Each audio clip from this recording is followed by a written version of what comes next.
Today we're going to talk about a Speedway rider that most of you probably never heard of, but few of you have, I'm sure. But he was a very unknown Speedway rider. He was up and coming. You know, some people, when you watch race, you know that they have that ability. They have the talent to succeed as a Division I Speedway rider. And some people never make it to Division I, and some people never make it in this quest for life. I remember Scott Autry talking about a lot of the racers in England. A lot of them never made it through, and they never succeeded. They never lived because the Speedway took their life, and other things also. It's not just Speedway. You know, life is very fragile. Lots of things can happen in our life that shorten our life. And today we're going to talk about one of those Speedway riders. And his name is Fred M. Sidner II. Now, Fred was a local guy from Southern California. He lived in the Huntington Beach area. And he was a great rider. You know, Fred was a top Division II rider when I first started racing. And I always noticed Fred because he had these beautiful baby blue leathers and white trim with the black. He had that KRW helmet he was sponsored by. And he was a fast racer. I mean, Fred was good. And he was at the top of Division II. And he was moving into Division I. He had some Division I races. I saw a photo of Skip Kennedy, one of my friends.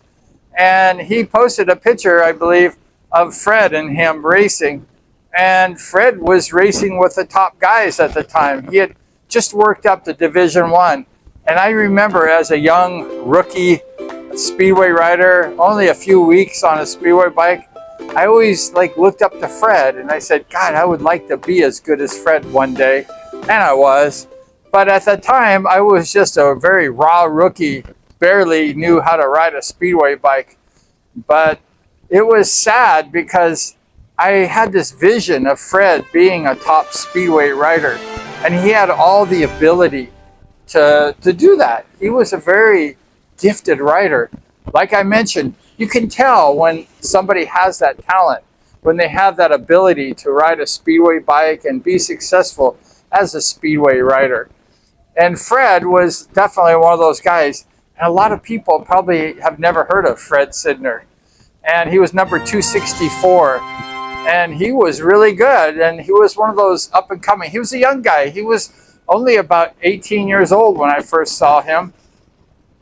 And maybe 17, 18, just a little bit older than me.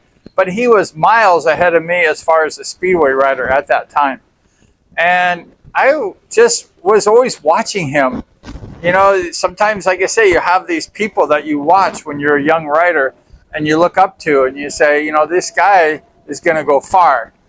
And then one day I was at Costa Mesa. I think I was in the stands after the races or during the races. I probably didn't qualify for the main event or something.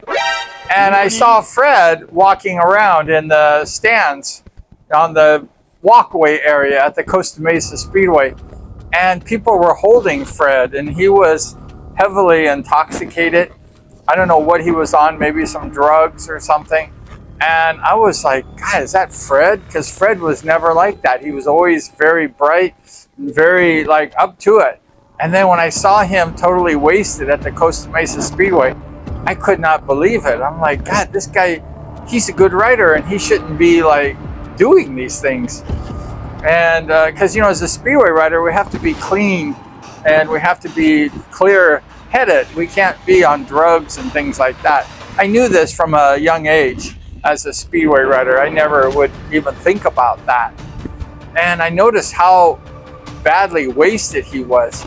And then I hadn't seen him racing for a while. And I think he got hooked up on some drugs and things. And I don't know what his problem was because I never really got to know him. He's a fairly handsome guy with black hair.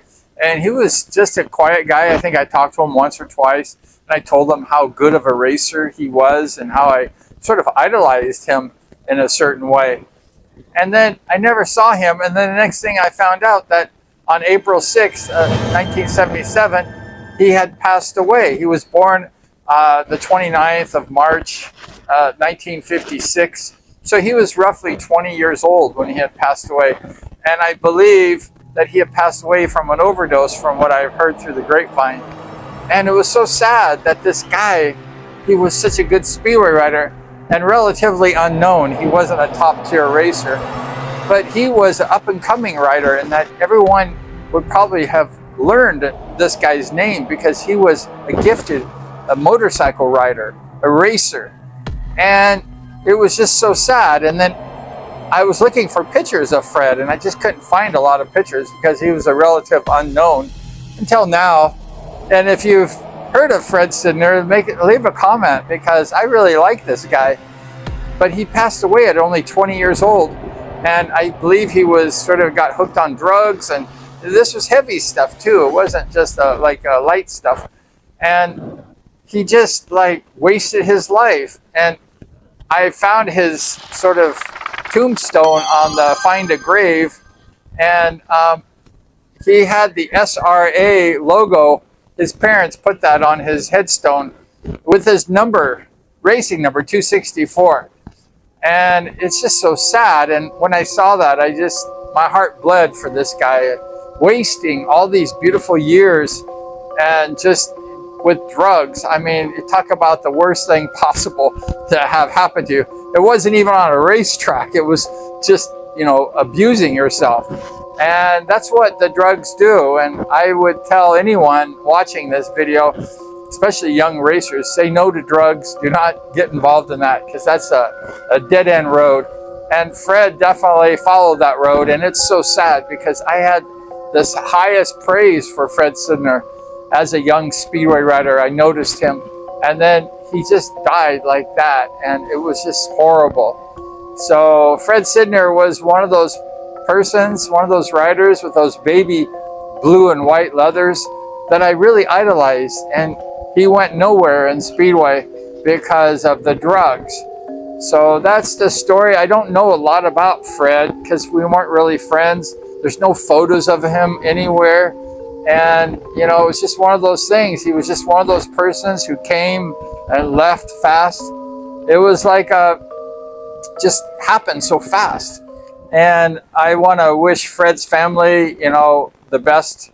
And if they can see this video, and those friends that know Fred Sidner, he seemed like he was a great guy, because I talked with him, like I mentioned, a couple times.